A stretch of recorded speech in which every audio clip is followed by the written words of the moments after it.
Class 10th में एक poem है जिसका नाम है फायर एंड आइस।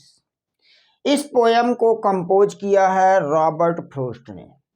यह पोयम इतनी इम्पॉर्टेंट है कि जब से आपका नया सिलेबस आया हुआ है, हर साल बोर्ड एग्जाम में ये पोयम जरूर पूछी जाती है। या तो यहाँ से स्टैंजा दे दिया जाएगा, उसके नीचे क्वेश्चन दे दिए जाएंगे, क्वेश्चन सॉल्व करना है, या फिर यहाँ से आपका दे दिया जाएगा सेंट्रल आइडिया।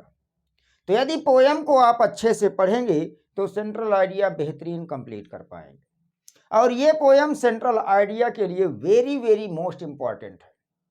तो आइए देख लेते हैं जरा। तो ये पोयम जो है, इस पोयम में फायर और आइस मीन्स आग और बर्फ की तुलना की गई है। यहाँ पर बताया गया है कि ये जो आपकी पोयम है, इसमें बताया गया है कि दुनिया का अंत कैसे होगा।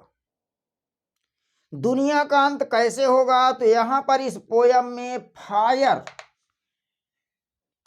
का जो है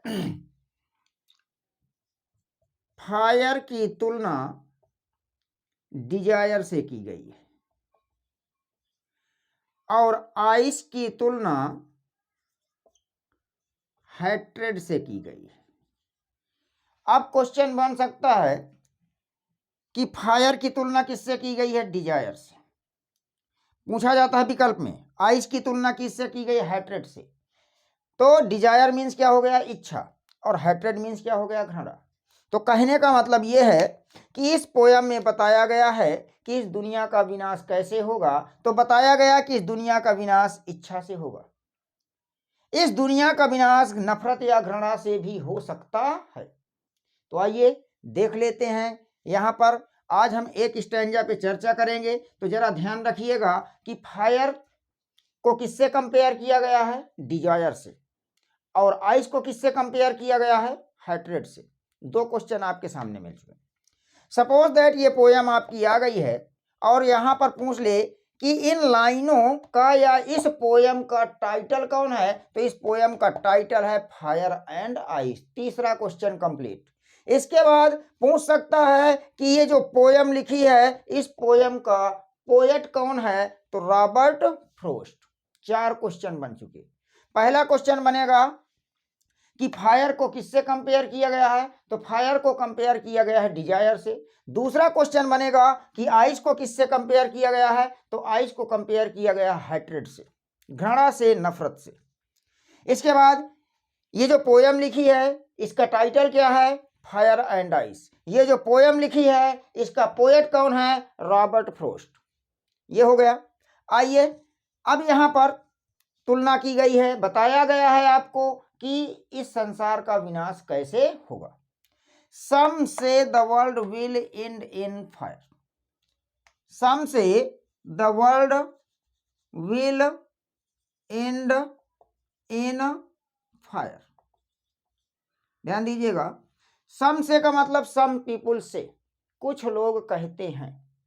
सम से का मतलब सम पीपुल से, कुछ लोग कहते हैं।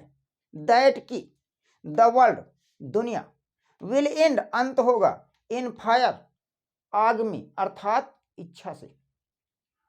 कुछ लोग कहते हैं कि इस दुनिया का विनाश आग से होगा, अर्थात इच्छा से। क्योंकि फायर की तुलना किससे किए हैं? डिजायर से। डिजायर मीन्स क्या होता है? इच्छा। सम से का मतलब सम पीपल से दैट कि द वर्ल्ड दुनिया विल एंड अंत होगा, इन फायर मीन्स डिजायर, इच्छा से। सम से इन आइस का मतलब है some people say that the world will end in ice. Some people say कुछ लोग कहते हैं दैट की द वर्ल्ड विल एंड दुनिया का अंत होगा, इन आइस। आइस को किससे कंपेयर किया गया? हैट्रेड से, अर्थात नफरत या घृणा।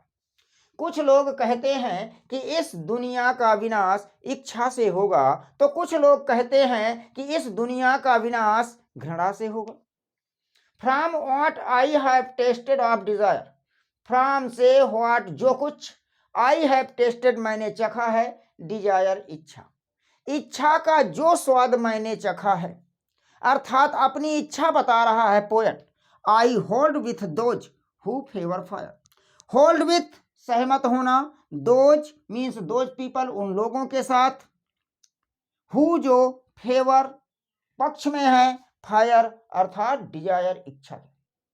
तो लेखक यहां पर बता रहा है कि मैं उन लोगों से सहमत हूं जो इस दुनिया का विनाश इच्छा से मानते हैं।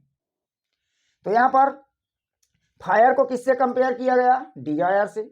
आइस को किससे कंपेयर किया गया? हेट्रेड से। और फायर एंड आइस का पोएट कौन हुआ? Robert Frost. क्वेश्चन बना कि फायर को किससे कंपेयर किया गया? तो याद रखें डिजायर। आइस को किससे कंपेयर किया? हेट्रेड से। इसके बाद इस पोयम का टाइटल क्या है? Fire and ice. इस पोयम का पोएट कौन है? Robert Frost. अब यहां पर तो कहा गया कि कुछ लोग कहते हैं कि इस दुनिया का विनाश इच्छा से होगा, तो कुछ लोग कहते हैं कि इस दुनिया का विनाश नफरत से होगा, घृणा से होगा।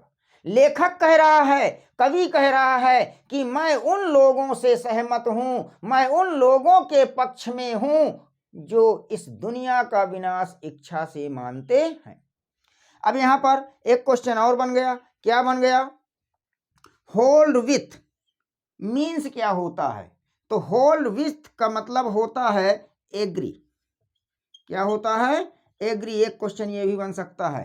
तो होल्ड विथ का मतलब क्या होता है? एग्री। एग्री मतलब होता है सहमत, राजी होना। तो इस तरह से हमने जो है फायर एंड आइस का एक स्टैंजा देखा। इसके आगे हम लोग कल चर्चा करते हैं।